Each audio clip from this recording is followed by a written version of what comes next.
instastory-nya Eni Mona tadi pagi ya, bunyinya adalah setiap hari tidur di kamar tamu dan masih trauma untuk tidur di kamar karena masih banyak hal yang traumatis gitu ya. Heni, keluarga Rio sebenarnya gimana? Adakah supportnya ke kamu atau sudah mengunjungi Rio Kak? Belum sih, waktu yang kasus kedua juga kan semua aku yang ngurus ya Kak. Aku full day gitu ngurusin Rio. Sampai aku saat itu pas yang kasus kedua aku memilih untuk aku tidak bekerja sama sekali gitu kan. Aku invest ke temen dan sampai akhirnya sekarang aku ketipu gitu kan. Semua aku lakuin demi Rio gitu. Apa yang terjadi setelah Rio keluar dan menikah dengan kamu? Pernikahan kalian seperti apa? Ada yang berubah dari Rio? Pernikahan aku sih ya namanya rumah tangga ya Kak ya. Kadang kan ada salah paham gitu kan, selisih. Sebenarnya juga pernikahan aku sih dibilang bahagia banget, enggak gitu kan.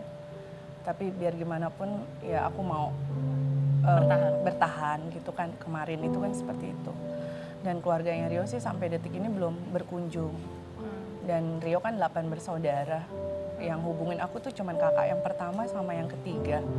Dan yang kedua kemarin baru hubungin aku. Selebihnya nggak ada. Jangankan telepon, WA aku aja enggak, nanyain kabar aku aja enggak. Tapi hubungan kamu sama keluarga Rio baik? Kemarin-kemarin sih baik ya. Cuman aku kan bukannya aku gimana ya Kak. Maksudnya dengan kejadian seperti ini biar bagaimanapun kan aku ada iparnya ya. Seharusnya orang lain aja care sama aku gitu kan. Datang ke rumah gitu, telepon, WA. Saat kejadian itu 100 miss call Kak di handphone aku gitu. Dan yang care cuman kakaknya Rio yang pertama dan yang ketiga. Selebihnya enggak. Jadi aku ya kalau misalnya aku ada gap dan aku kecewa dan aku gimana-gimana sama keluarganya wajar dong Kak. Aku kan manusia biasa. Rio mengatakan bahwa salah satu alasan kenapa dia kembali menggunakan narkoba adalah untuk melupakan masalah. Tahu nggak sih apa yang sedang dihadapi Rio? Apakah masalah di dalam rumah tangga memang atau ada hal lain yang Rio hadapi yang kamu tahu? Kalau masalah sih ya namanya rumah tangga pasti ada masalah ya Kak ya. Mungkin Rio agak kaget menikah dengan aku dan keluarga aku dan dengan keadaan keluarga aku. Rio kan biasa dalam kutip hidup bebas ya gitu. Kalau keluarga aku kan dan aku pribadi dididik sama orang tua itu penuh dengan aturan gitu loh. Semuanya dengan penuh aturan, semuanya harus dengan kejujuran dan tanggung jawab. Mungkin Rio di situ agak tertekan dengan aturan kamu sampai rumah harus jam segini gitu kan. Kamu kemana? Kamu kemana? Kamu kasih tahu aku gitu kan. Handphone no private gitu loh. Tapi Rio lebih memilih handphone private gitu loh. Dia selalu bilang sama aku, kalau kamu mau tahu password handphone aku, mendingan kita cerai. Dia bilang kayak gitu kan. Dan situ aku pikir, ya sudahlah aku mengalah saja. Tuhan nggak tidur kok, aku pikir gitu kan. Lalu menghadapi seperti itu, berubahkah Rio yang sebelum menikah dengan kamu? Rio yang kamu temui di penjara? Berubah Kak. Berubah. Kamu tidak curiga perubahan itu karena dia kembali lagi? Enggak, aku nggak dibilang nggak curiga, aku agak curiga gitu kan. Cuman aku pikir masa sih dia mau jatuh ke lubang yang sama gitu kan. Nggak mungkin lah, aku pikir kemarin kan dia cukup terpuruk banget ya yang kasus kedua. Semuanya menghilang, cuman aku aja gitu yang ada di samping dia. Masa dia mau seperti itu, apalagi sudah menikah dengan aku. Tapi ternyata enggak, dan aku selalu ingetin Rio kok. Apa yang kamu ingatkan ke Rio? Aku bilang seberapa berat apapun masalah kamu yang nggak aku ketahui dan kamu nggak mau cerita, kamu jangan balik lagi narkoba. Aku bilang kayak gitu. Gitu. Jadi dia nggak cerita apa kegalauannya dalam pernikahan? Enggak. Dia bilang sama aku, kamu curiga sama aku. Demi Allah aku nggak pakai narkoba. Dia bilang gitu. Kalau aku pakai narkoba, ya kamu sumpahin aja gitu kan. Biar aku ketangkep, dia bilang kayak gitu kan. Aku bilang, aku nggak mau nyumpahin suami sendiri.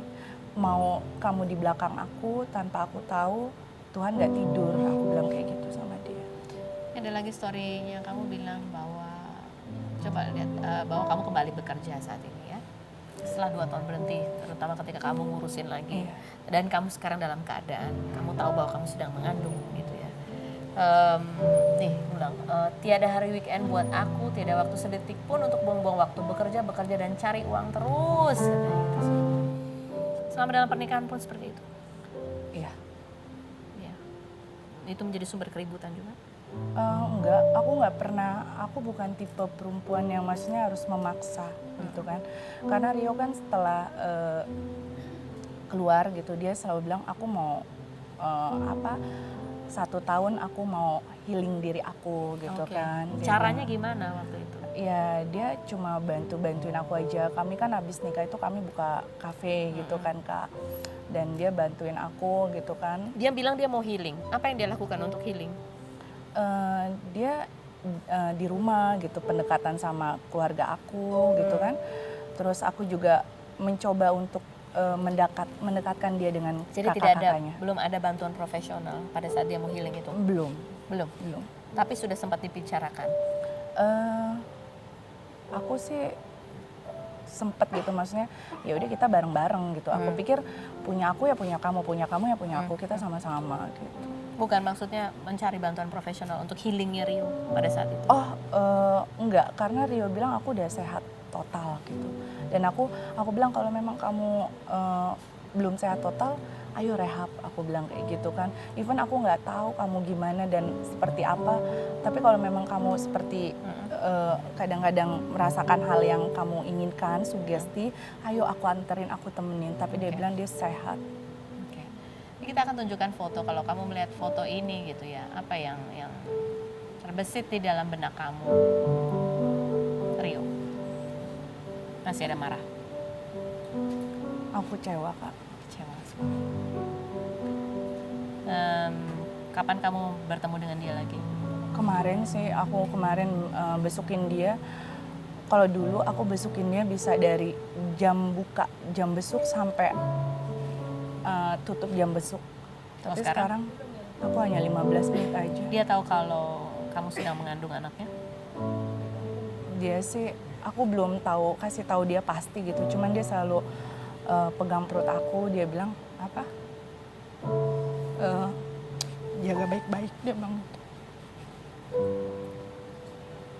Kamu melihat ada penyesalan juga nih? Ya setiap kali aku besukin dia selalu meluk aku. Dia minta maaf sama aku. Dia bilang aku banyak dosa sama kamu. Aku nggak pernah bahagiain kamu. Kamu percaya masih? Enggak Kak. Apa yang akan membuat kamu percaya lagi sama Rio? Mungkin kalau misalnya dia di luar, aku bisa melihat dengan sikapnya dia gitu kan. Kalau sekarang? Aku kan nggak everyday dan nggak 24 jam sama dia gitu. Dan aku di dalam itu besukin Rio 15 menit itu aku udah kayak 2 jam. Lama. Mungkin rasa kecewa aku yang sangat berat banget. Masih ada harapan kah buat Rio? Aku nggak pernah tahu Kak jalan Tuhan seperti apa ke depannya. Kalau aku kuat, aku udah bilang sama Rio, kalau aku kuat aku jalanin. Kalau aku nggak kuat, aku mendingan masing-masing sama kamu. Kita akan kembali lagi, tetap di Rumpi.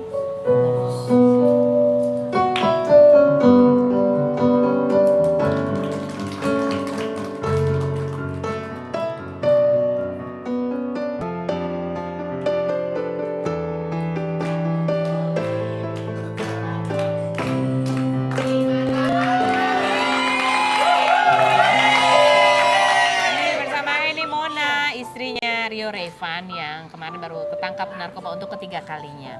Sekarang kamu sebagai orang yang dekat dengan Rio saat ini, kalau bisa memberi nasihat kepada Rio, apa sih yang harus dia ubah sikapnya? Harus banyak-banyak bersyukur, jangan kufur nikmat, dan lebih dewasa, bergaul sama orang yang benar.